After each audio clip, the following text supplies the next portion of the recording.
Now let's talk about how to create a sustainable flower arrangement.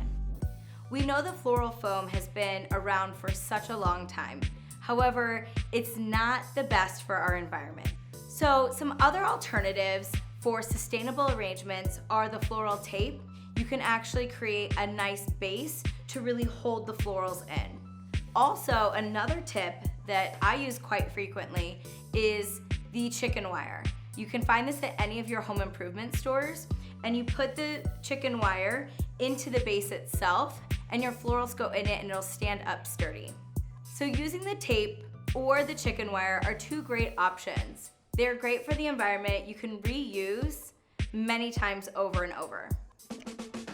Are you looking for more product advice and wisdom from me? Or me? Or me? Hit that subscribe button or head over to thedesirecompany.com for more classes, how-tos, and reviews.